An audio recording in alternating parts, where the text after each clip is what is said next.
Kita semua pasti sepakat bahwa perdamaian jauh lebih baik ketimbang memerangi satu sama lain. Meskipun demikian, nyatanya sepanjang sejarah peradaban manusia, kelompok-kelompok tertentu sering berseteru hingga memecahkan genderang perang yang merenggut ribuan hingga jutaan nyawa. Kemudian ada satu pertanyaan mendasar yang mungkin muncul di benak kita. Jika manusia adalah makhluk yang cinta, damai dan cenderung suka pada hal-hal baik, lantas kenapa kita selalu menumpahkan darah satu sama lain dalam medan peperangan? Peneliti-peneliti sebenarnya masih mendebatkan apakah perang itu merupakan jati diri manusia secara genetik ataupun akibat yang muncul dari kemunculan peradaban. Akan tetapi, setidaknya ada beberapa alasan umum soal mengapa kita sering sekali berperang.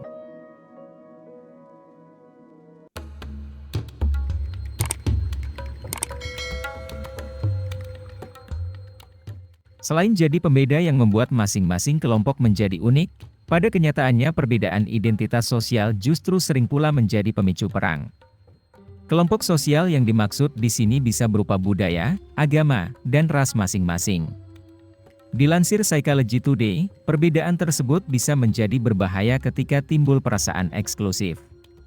Itu berarti ketika suatu kelompok merasa dirinya lebih superior dan lebih baik dari kelompok lain, maka secara otomatis akan timbul rasa persaingan dan permusuhan terhadap kelompok lain. Ditambah lagi, rasa superioritas ini kemudian bisa membuat mereka mau dan bisa bertindak semena-mena terhadap kelompok yang dianggapnya lebih rendah.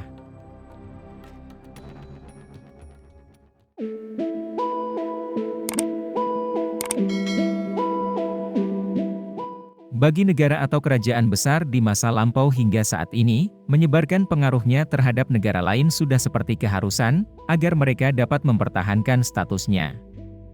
Cara penyebarannya memang tak selamanya harus dengan kekerasan, tapi jika mereka merasa ingin mendominasi wilayah tertentu, peperangan sering dipilih untuk mewujudkannya.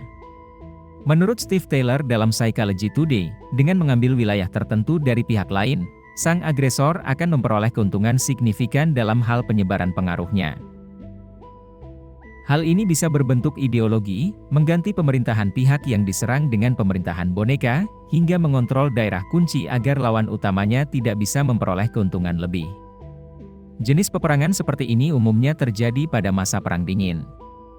Kala itu, Amerika Serikat dan Uni Soviet yang merupakan dua negara adidaya dengan ideologi berbeda dan saling berlomba dalam penyebaran pengaruh di daerah tertentu. Hasilnya, pada era tersebut kita sering melihat perang proksi yang disokong oleh kedua adidaya tersebut.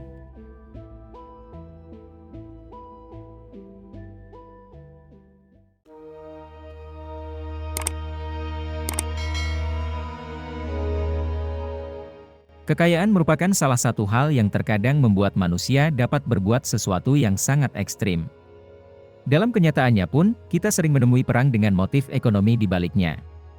Dilansir Occasion, dalam lingkup negara, motif ekonomi dalam perang biasanya dilakukan untuk menguasai kekayaan yang dimiliki negara yang diserang.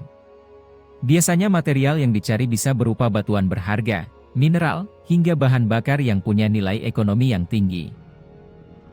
Hanya saja, nyatanya motif ekonomi ini seringkali ditutupi dengan motif lain, guna menjustifikasi pemerintah suatu negara untuk memulai perang dengan negara lain.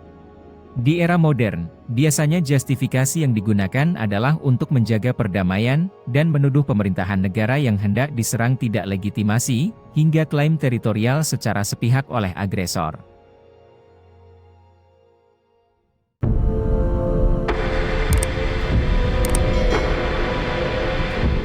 Ketika manusia merasakan ancaman dari pihak eksternal, tak jarang sikap defensif cenderung muncul menyertainya.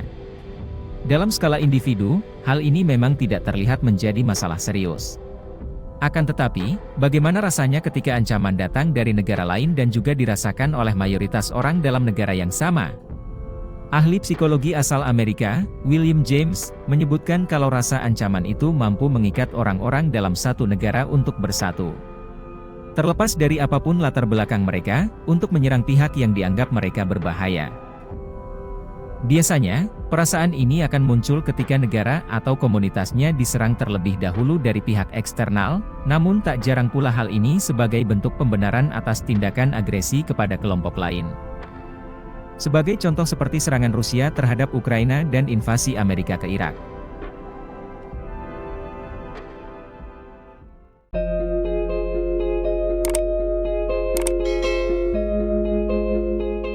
Kekalahan suatu pihak terhadap pihak lain pada masa lalu juga bisa menjadi alasan yang mendorong manusia untuk berperang. Biasanya perang atas dasar balas dendam, karena pemimpin otoriter yang merasa tidak terima negaranya pernah ditindas dalam peperangan beberapa generasi sebelumnya. Occasion melansir, perang atas dasar balas dendam biasanya dibumbui dengan propaganda nasionalisme, guna membakar semangat rakyat supaya mau pergi berperang. Perang atas dasar balas dendam ini bisa dibilang sangat berbahaya karena bisa menjebak negara-negara dalam lingkaran setan, terlepas dari pihak manapun yang kalah. Contoh dari perang atas dasar balas dendam terjadi pada Perang Dunia Kedua, khususnya ketika Jerman berhasil menundukkan Prancis. Contoh lainnya dapat dilihat pada perang di Afghanistan yang dimulai Amerika Serikat sebagai bentuk balasan atas serangan 11 September 2001 di gedung World Trade Center.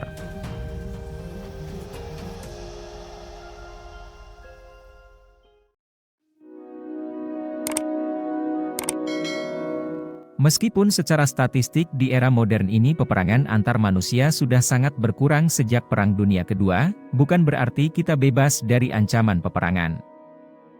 Justru dengan kehadiran senjata yang semakin presisi dan destruktif sudah seharusnya mengingatkan kita akan potensi kehancuran.